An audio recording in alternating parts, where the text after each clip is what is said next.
हरियाणा में क्या भारतीय जनता पार्टी की सरकार खतरे में है और क्या नायब सिंह सैनी जल्द ही सीएम पद से इस्तीफा दे सकते हैं? आखिरकार क्यों नायब सिंह सैनी इन दिनों परेशान चल रहे हैं और आखिरकार क्यों बीजेपी के विधायक अब नायब सिंह सैनी का साथ छोड़ते नजर आ रहे हैं? नमस्कार, मैं हूं राहुल शर्मा और आप देखना शुरू कर चुके हैं आज की सबसे बड़ी खबर। और आज की इस बड़ी खबर में हम बात कर रहे हैं हरियाणा में मचे सियासी दंगल की। जी हाँ, हरियाणा में जो सियासी दंगल मचा है इससे बीजेपी काफी ज्यादा नाराज दिख रही है। इतना ही नहीं, ये भी देखा जा रहा है कि बीजेपी की हालत कुछ इस तरीके की हो गई है, या तो अनिल विज को बड़ी जिम्मेदारी दी जाए या तो नायब सिंह सैनी को सीएम पद से हटाकर अनिल विज को सीएम बनाया जाए या तो अनिल विज के पास में बड़े मंत्रालय सौंप दिए जाए। अगर ये काम बीजेपी नहीं करती है तो शायद अनिल विज अब कांग्रेस का साथ ले सकते हैं, यानी कांग्रेस के साथ जा सकते हैं। दरअसल बीजेपी की सरकार जब से हरियाणा के अंदर बनी है तब से अनिल विज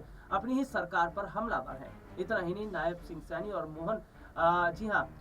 नायब सिंह सैनी और मोहनलाल बड़ोली पर जिस तरीके का निशाना साधा है अनिल विज ने, उसके बाद ये साफ तौर पर पता चलता है कि वे अब बगावत करके ही रहेंगे। हालांकि उन्हें इंतजार है पार्टी आलाकमान के आखिरी फैसले का। उसके बाद अगला बड़ा कदम अब अनिल विज उठाते नजर आएंगे। माना यह जा रहा है कि अनिल विज के साथ 15 से ज्यादा विधायक हैं, इसलिए बीजेपी इस मामले पर कुछ ज्यादा बात नहीं कर रही है और न ही अनिल विज पर कोई कड़ा एक्शन लिया जा रहा है, क्योंकि जाहिर तौर पर अनिल विज अपने इन विधायकों को लेकर अगर कांग्रेस की तरफ चले जाते हैं तो बीजेपी के हाथ कुछ नहीं रह जाएगा और उनके हाथ खाली हो जाएंगे। हालांकि ये मामला कैसे बीजेपी सुलझाती है और क्या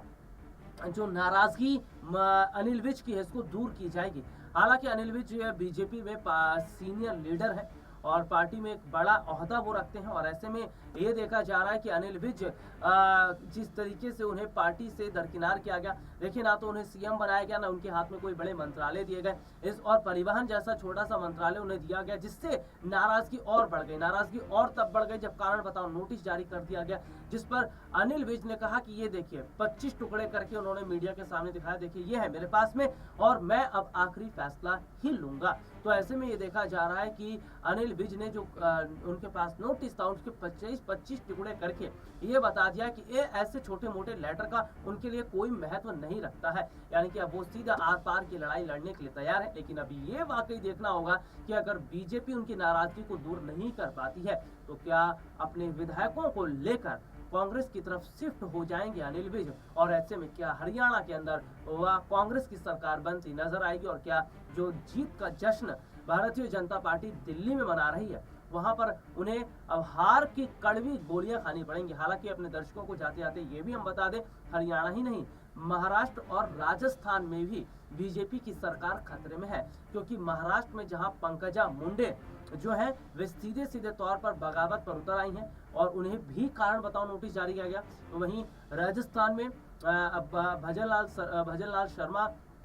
की सरकार में जो किरोड़ी लाल मीणा है मंत्री, उन्होंने भी जिस तरीके के आरोप अपनी सरकार पर लगाए और माना जा रहा है वे भी कांग्रेस के संपर्क में है। तो ऐसे में यहाँ पर 3 बड़े ऐसे राज्य हैं जो बीजेपी के हाथ से फिसलते नजर आ रहे हैं। आज के लिए इतना ही, आपसे फिर दोबारा मुलाकात होगी, तब तक के लिए इजाजत दीजिए। नमस्कार।